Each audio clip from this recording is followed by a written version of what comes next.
নমস্কার।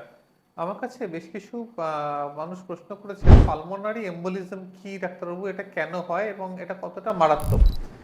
Pulmonary embolism অর্থাৎ pulmonary বা লাংসের আর্টারিতে বা ধমনীতে হঠাৎ করে যদি ক্লট জমে যায়, তাহলে সেই ধমনীতে রক্ত চলাচল বন্ধ হয়ে যায় এবং লাংস মারাত্মকভাবে ক্ষতিগ্রস্ত হয়।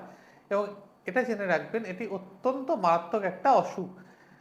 এটাকে বেসিক্যালি অসুখ বলা মুশকিল। এটা এত দ্রুত হয় যে মানুষের কাছে অনেক সময় চিকিৎসা করার মতো সময় পাওয়া যায় না।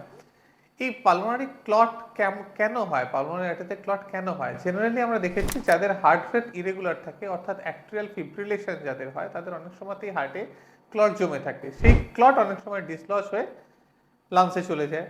অনেক মানুষের ডিপ ভিটি থাকে, ডিপ ভেনাস থ্রম্বোসিস বা ডিভিটি, অর্থাৎ পায়ের ভেনগুলোতে থ্রম্বাস জমে থাকে বা ক্লট জমে থাকে। সেই ক্লট যদি অনেক সময় ডিসলজ হয়ে বা একটা টুকরো ভেঙে গিয়ে লাংসে চলে যায়, তাহলে সেটা পালমোনারি এম্বোলিজম তৈরি করতে পারে।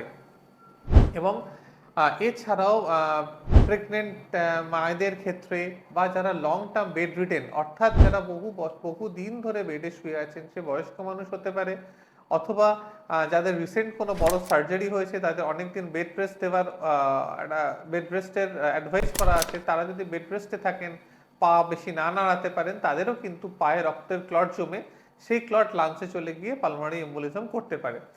এছাড়া মহিলাদের ক্ষেত্রে যারা ওসিপিস নেন বা বিভিন্ন ধরনের হরমোনাল পিলস যারা নেন, তাদের ক্ষেত্রেও কিন্তু পালমোনারি এম্বোলিজম হওয়ার চান্স খুব হাই থাকে। পালমোনারি এম্বোলিজম হলে কিন্তু জিনিসটা হঠাৎ করেই হয় এবং একদম হঠাৎ করে ভীষণ রকম শ্বাসকষ্ট, স্যাচুরেশন ফল করে যাওয়া, নিঃশ্বাস নিতে না পারা, পেশেন্টের ব্লাড প্রেশার হঠাৎ করে ক্র্যাশ করে যাওয়া, এই জিনিসগুলো হয়। যদি ম্যাসিভ পালমোনারি এম্বোলিজম হয়, অনেক সময়তেই আমরা দেখেছি পেশেন্টকে বাড়ি থেকে হসপিটাল অবধি নিয়ে যাওয়ার সময় থাকে না। অন্য ধরনের চিকিৎসা হয়, কিছু ইনজেকশন, কিছু অপারেশনস করে ইমিডিয়েট চিকিৎসা হয়। কিন্তু এটা জেনে রাখা ভালো যে ম্যাসিভ পালমোনারি এম্বোলিজমের চিকিৎসা করার পরেও কিন্তু mortality rate near about 80 to 90%, মানে 100 জনের মধ্যে 80 থেকে 90 জন। তাই আমরা সবসময় বলে থাকি যে পালমোনারি এম্বোলিজম হয়ে চিকিৎসা করার থেকে সেটা প্রিভেনশন ইজ অলওয়েজ বেটার। এটা আপনাদের কিছু করার থাকে না, আপনার ডাক্তারবাবুরাই বলবেন কিভাবে প্রিভেনশন করতে হয়, কিন্তু এটা আপনাদের খেয়ালে থাকুক। আপনারা পালমোনারি এম্বোলিজম একটা জিনিস কি থাকে সেটা জেনে রাখুন, এটা ভালো হবে।